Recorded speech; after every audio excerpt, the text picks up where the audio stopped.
Assalamualaikum warahmatullahi wabarakatuh. Selamat pagi teman-teman semuanya. Apa kabar? Semoga semua dalam kondisi sehat walafiat. Kembali lagi selamat berjumpa di channel Ari Pusparini. Nah, seperti biasa saya akan sharing kegiatan yang sudah saya pelajari di hari ini. Mudah-mudahan nanti bermanfaat. Ini saya akan sharing tentang perkembangan sosial. Mungkin teman-teman pernah mendengar ya, perkembangan sosial. Apa itu sebenarnya perkembangan sosial? Banyak pengertian-pengertian yang kita dapatkan. Nah, saya baca beberapa pengertian dari perkembangan sosial, salah satunya dari Harlock. Harlock menyatakan bahwa perkembangan sosial itu adalah kecakapan dalam berperilaku dengan menyesuaikan tuntutan sosial.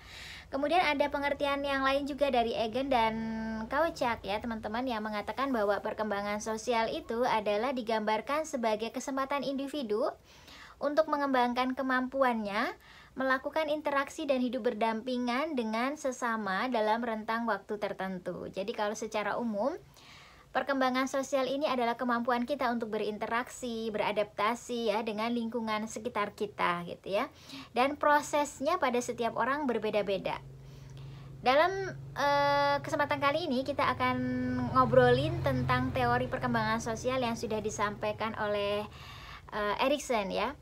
Beliau membagi rentang perkembangan sosial ini dalam 8 tahap pada setiap manusia. Yang pertama adalah tahap trust versus mistrust ya. Ini adalah tahap membangun kepercayaan, membangun rasa percaya dan rasa tidak percaya. Dari mana datangnya, dari mana prosesnya ya? Biasanya seseorang atau mungkin seorang manusia gitu ya mendapatkan rasa percaya itu dari orang-orang di sekitarnya. Ini karena di tahap ini itu terjadi pada usia bayi ya, usia bayi 0 bulan sampai sekitar 1 tahunan, dimana mereka mendapatkan rasa kepercayaan, kenyamanan itu dari orang-orang di sekitarnya. Mereka belajar perkembangan sosial yang pertama itu dari orang yang mengasuhnya, bisa mungkin ayah, bunda, ataupun kakek nenek atau yang lainnya gitu ya. Kalau mereka mendapatkan respon positif dari orang-orang di sekitarnya, misalnya ketika mereka butuh makan, kemudian ada orang yang beri makan, mereka menangis, cemas, ada orang yang menenangkan, pengasuhnya menenangkan, mereka mengekspresikan perasaannya, kemudian disambut baik oleh orang-orang di sekitarnya, maka tumbuh rasa nyaman, tumbuh rasa percaya kepada lingkungannya. Dan ini juga akan berefek pada perkembangan selanjutnya. Kemudian kalau sebaliknya dia mendapatkan respon negatif, artinya tidak mendapatkan timbal balik ya, mungkin diacuhkan, atau mungkin sebaliknya dia mendapatkan bentakan dan lainnya gitu ya, maka yang tumbuh adalah rasa ketidaknyamanan atau rasa tidak percaya pada lingkungan sekitarnya. Ini ya dari teori Erikson yang pertama, perkembangan dimulai dari usia bayi dengan tahapan trust versus mistrust. Kemudian yang selanjutnya, perkembangan yang kedua itu pada usia toddler ya, usia sekitar mungkin 2-3 tahunan, kurang lebih ya 1 tahun lah ya teman-teman ya. Ini biasanya akan tumbuh otonomi dan juga rasa malu gitu ya. Ada tumbuh rasa otonomi dan malu begitu. Nah, pada usia sekitar 2-3 tahunan toddler gitu ya, kita sering sebutnya, itu anak sudah mulai beraktivitas, sudah mulai mencoba untuk bisa makan sendiri, bisa nyanyi, bisa ngomong gitu ya, bisa makan, tetapi belum sempurna aktivitasnya. Itu kadang-kadang masih, kalau makan belepotan, kalau misalnya nyanyi juga nggak jelas gitu ya, atau mungkin mau mandi terus airnya buat mainan dan sebagainya. Kalau kita sebagai orang di sekitarnya, orang dewasa, merespon itu sebagai sesuatu yang positif, maka akan tumbuh rasa otonomi di dalam diri seanak. Tapi kalau kita mengkritisi, mengkritik, mencaci, atau mungkin ngomelin gitu ya, itu akan membuat anak menjadi pemalu gitu ya teman-teman ya. Jadi mungkin kita nih para ibu nih sebaiknya perhatian penuh tentang perkembangan yang satu ini, karena ternyata akan memberikan efek di masa yang akan datang. Kemudian selanjutnya perkembangan sosial di usia anak TK. Nah, ini anak TK itu sudah lebih 1 tingkat ya di atas yang toddler tadi. Kalau tadi melakukan aktivitas mungkin banyak yang belum sempurna begitu ya. Kalau untuk TK biasanya anak sudah mulai sedikit lebih bagus aktivitas, kemampuan aktivitasnya dibanding toddler. Mereka juga sudah punya pilihan-pilihan yang banyak ya. Ketika kita mungkin menawarkan anak untuk memakai baju A atau B, mereka mungkin akan memilih C gitu ya. Atau mereka memilih kegiatan yang mereka mau kita tawarkan ditawarkan satu kegiatan A, mereka memilih yang lain dan sebagainya. Aktivitas anak di usia TK juga beragam dan bahkan kadang juga gangguin orang dewasa ya, karena rasa ingin tahunya yang tinggi. Nah, dalam melakukan pilihan aktivitas yang beragam ini sebenarnya sudah tumbuh rasa inisiatif ya dari si anak. Nah, kalau kita orang dewasa kemudian menghargai, misalnya dia mencoba menggambar orang walaupun gambarnya mungkin tanpa aneh gitu ya, tidak ada orang-orangnya sama sekali, tapi kita mengapresiasi, maka akan tumbuh rasa inisiatifnya. Dia akan makin pede untuk terus menentukan pilihan-pilihan gitu ya. Tapi kalau kemudian kita mengkritik, kemudian mencela, oh kok ini nggak gambar pohon, kok nggak ada pohonnya gitu kan, atau mungkin sesuatu yang dia lakukan menurut dia bagus banget, kita meresponnya negatif, maka dia akan merasa bersalah begitu ya, merasa akan bersalah dan mungkin tidak akan mau mengulanginya. Jadi ini penting banget untuk kita pahami sebagai seorang ibu ya, untuk masa taman kanak-kanak. Kemudian selanjutnya adalah masa sekolah dasar. Nah, usia sekolah dasar mungkin sekitarnya 7 sampai 12-an atau 11 tahun ya. Itu mulai tumbuh perkembangan industri dan inferiority. Jadi mereka sudah mulai menumbuhkan rasa percaya diri ya. Kalau mungkin tadi bayi pada rasa percaya pada lingkungannya, tapi kalau ini pada kepercayaan diri. Dan ini kalau menurut Erikson, fase yang cukup penting di dalam pertumbuhan manusia. Nah, disinilah di SD inilah aktivitas anak-anak mulai beragam, kemampuannya juga mulai bertumbuh. Dan kalau kita menghargai pilihan-pilihan mereka, kita mensupport apa yang menjadi pilihan mereka, maka mereka akan menjadi pribadi-pribadi yang percaya diri gitu ya. Nah, kemudian yang selanjutnya, yang keberapa ini? Yang keempat ya. 1, 2, 3, 4, 5, yang kelima. Itu masa remaja. Nah, masa remaja ini seorang remaja biasanya mulai mencari identitas mereka, tapi belum paham dengan peran-peran yang mereka akan pilih. Mereka sudah ngerti, udah ngeliat dari orang lain tuh seperti ini perannya, bagaimana orang lain bersikap mereka sudah tahu, bagaimana orang berperilaku mereka sudah tahu, tapi mereka masih belum yakin pilihan mana yang akan menentukan siapa mereka begitu ya. Siapakah role modelnya, itu masih antara bisa dan tidak bisa begitu ya.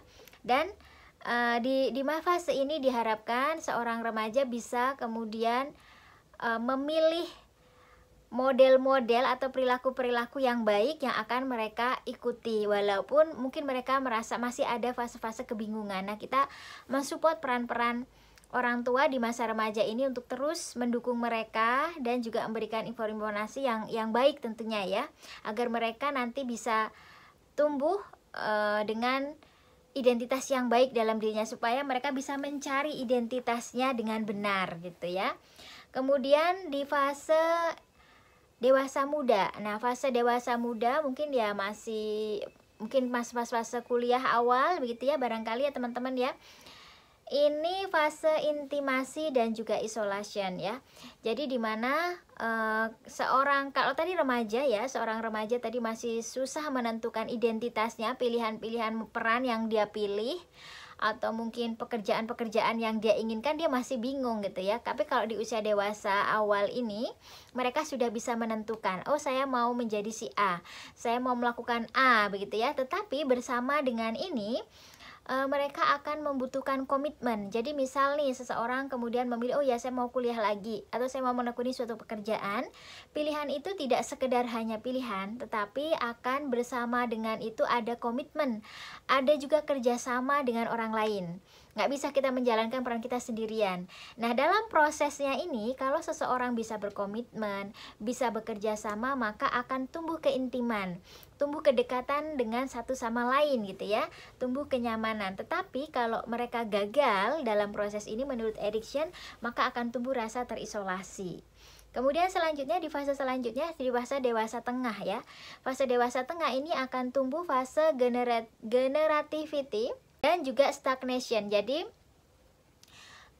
fase ini adalah fase di mana orang sudah mulai matang ya, mungkin kisaran 40-an ya, 30 sekian, orang itu sudah matang, manusia sudah matang, dan diharapkan dari kematangan ini sudah tumbuh produktivitas, orang sudah mulai tumbuh karya-karya dari apa yang sudah diperolehnya ya, sudah bisa berkontribusi produktif dan juga memberikan manfaat bagi lingkungannya. Jadi tidak hanya untuk diri sendiri. Kalau tadi di fase dewasa muda mereka masih berkutat dengan membangun kekuatan diri ya, potensi diri, tapi di fase yang dewasa tengah ya, itu udah mulai tumbuh sikap untuk perilaku atau sikap ya untuk makin produktif dan berguna bagi lingkungannya. Kalau itu didapatkan, dia makin produktif, makin bermanfaat bagi sekitarnya, maka akan tumbuh rasa bahagia di sana. Tapi kemudian ngerasa kalau kita itu berkembang begitu ya, tapi kalau misalnya kok enggak, kok kayaknya masih ada aja masalah yang berkutat dirinya, mungkin akan tumbuh perasaan stagnan.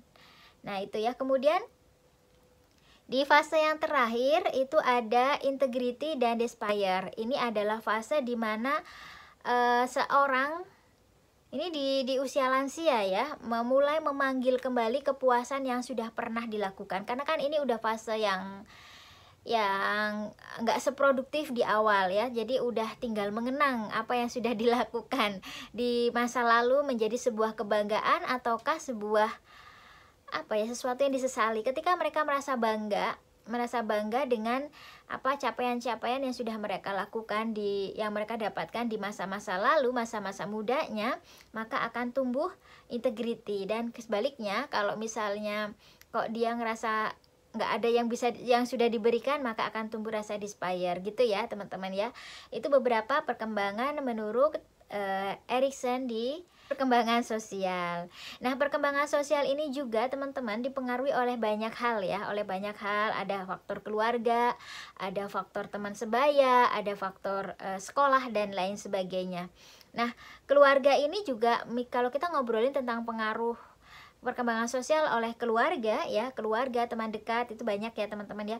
Keluarga khususnya ini juga banyak faktor dalam keluarga. Ada yang berpendapat nggak terlalu berpengaruh ya, ada juga yang berpendapat bahwa keluarga itu sangat penting. Gaya pengasuhan dalam sebuah keluarga itu sangat penting bagi seorang anak untuk tumbuh rasa perkembangan sosialnya, tumbuh perkembangan sosialnya. Misalnya anak-anak yang diasuh dengan pola orang tua otoriter atau mungkin orang tua yang memahami dia dan memberi kesempatan bertumbuh, maka akan beda hasilnya. Kemudian juga orang tua yang keluarga misalnya dengan saudara kandung berapa, dengan dia anak tunggal atau bukan, atau mungkin keluarga yang broken home atau enggak, itu juga akan membantu atau mempengaruhi dari perkembangan sosial seorang manusia. Kemudian juga pengaruh teman sebaya. Nah, teman sebaya ini membantu sosialisasi, interaksi, dan menumbuhkan keyakinan dalam diri anak. Banyak ya kita dengar pengaruh dari teman sebaya ya, mereka akan membina hubungan yang mungkin sering disebut dengan friendship atau persahabatan. Mereka juga akan tergabung dalam kelompok-kelompok kecil ataupun kelompok-kelompok besar, dan juga akan bahkan ada gitu ya di antara anak-anak kita atau mungkin keluarga kita yang mungkin senang bergeng-geng gitu ya, membentuk geng-geng. Dan geng-geng ini ada yang positif, ada yang negatif, tergantung gitu ya, tergantung. Kemudian juga mulai mengenal hubungan romantik ya, hubungan romantik. Nah, ini kemudian di sekolah juga mempunyai pengaruh besar bagi perkembangan sosialnya dan sifatnya bertahap, karena kan ini pendidikan di sekolah juga bertahap ya, mulai dari TK, kemudian SMP, SMA, dan selanjutnya itu juga mempunyai pengaruh yang berbeda-beda dalam setiap anak, dan diharapkan seseorang anak itu mendapatkan pendidikan sesuai dengan perkembangannya. Kemudian kultur budaya ya, kultur budaya ini juga sangat mempengaruhi perkembangan seorang anak, pola pikir anak, dan yang lainnya. Terus apa lagi ini? Teknologi. Nah, teknologi juga berpengaruh ya teman-teman ya. Teknologi juga sangat berpengaruh dalam perkembangan seorang anak, karena kan mungkin teknologi juga membantu mempercepat atau memperlambat ya perkembangan seorang anak. Apalagi ya teman-teman. Dan ini menurut Ori Bronfenbrenner ya teman-teman, bacanya nanti kalau salah mohon dimaafkan ya. Ada 5 lingkungan ya, 5 lingkungan atau ecological theory ya teman-teman, yang mempengaruhi sebuah perkembangan sosial. Nah, itu diantaranya mikrosistemnya, lingkungan terdekatnya, kemudian mesosistemnya, perangkat di antara faktor-faktor mikrosistem tadi, Terus kemudian kondisi lingkungan, pengalaman yang berbeda dari sebelum dan sesudahnya ini juga berpengaruh. Kemudian perubahan generasi ke generasi ya, pola yang diterapkan orang tuanya berbeda generasi juga berpengaruh. Kemudian nilai-nilai atau norma-norma di sekitarnya juga akan berpengaruh. Nah itu tadi ya teman-teman ya, beberapa hal yang mempengaruhi perkembangan sosial. Kalau kita lihat dari segi keislaman mungkin ya teman-teman ya, perkembangan sosial juga menjadi sorotan tersendiri ya di dalam perspektif Islam. Ya mungkin teman-teman bisa tambahkan ya, ini beberapa yang saya baca aja, mungkin teman-teman bisa tambahkan atau mungkin bisa dikoreksi juga. Tingkat 4 fase tingkatannya itu mulai dari tingkatan asobi untuk taman kanak-kanak, anak-anak maksud saya ya, anak-anak yang masih di usia kanak-kanak, kita juga memperlakukan mereka atau berperilaku dengan mereka dengan cara yang berbeda ya. Mereka kan belum dapat hukum gitu ya, belum mendapatkan hukum secara Islam gitu ya. Kemudian juga fase mumayyiz itu fase yang bisa membedakan mana baik mana benar gitu ya. Kemudian fase muharik, fase menjelang balik dan fase balik. Ini kalau dalam perspektif Islam dia ada juga perkembangan di tahap-tahap ini. Kalau kemudian kita juga pernah mendengar perkembangan dalam hal mendidik ya, anak 7 tahun ke bawah itu kita perlakukan mereka seperti raja ratu ya. Artinya memang kita banyak ngalah dengan mereka, kita banyak turutin apa yang menjadi keinginan mereka, walaupun tentu saja keinginan yang wajar gitu ya. Kemudian pada fase 7-14 tahun kita jadikan seperti tentara, kebangun kedisiplinan. Kemudian di atas 14 tahun ke atas sebagai seorang sahabat ya.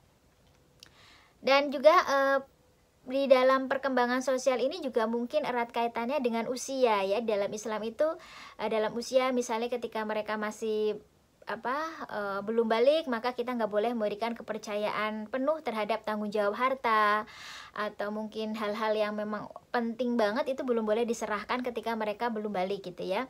Kemudian juga peringatan di usia 40 tahun di mana kita sudah mencapai kematangan gitu ya, mencapai kematangan untuk memperbanyak rasa syukur kita, untuk memperbanyak birrul walidainnya kita gitu ya. Kemudian juga dalam surat Ar-Rum itu juga kita diingatkan bahwa kita itu perkembangannya dari mulai yang lemah ya, kemudian kuat, kemudian akan balik lagi ke lemah gitu ya. Dari mulai mungkin lemah balita, itu kan kita lemah ya teman-teman ya. Kemudian kita menjadi kuat, dewasa dan sebagainya, mendapatkan berbagai potensi. Kemudian kita akan lemah lagi karena usia lansia kita dan selanjutnya. Nah ini juga mempengaruhi proses dari perkembangan sosial gitu ya. Baik, mungkin itu ya teman-teman ya, sedikit saja tentang perkembangan sosial. Mungkin masih banyak salah-salahnya, mungkin teman-teman bisa perbaiki karena kita masih dalam proses belajar. Jadi intinya kita sharing apa yang sudah saya pelajari ya teman-teman ya, mudah-mudahan bermanfaat. Silahkan teman-teman bisa kaji lebih dalam lagi, ini hanya sebagai inspirasi untuk mencari pembelajaran saja ya teman-teman ya, mudah-mudahan bermanfaat. Saya juga terus masih harus belajar karena sama-sama berproses. Demikian ya teman-teman ya, banyak salahnya mohon dimaafkan, mudah-mudahan bermanfaat. Dari saya sekian, assalamualaikum warahmatullahi wabarakatuh.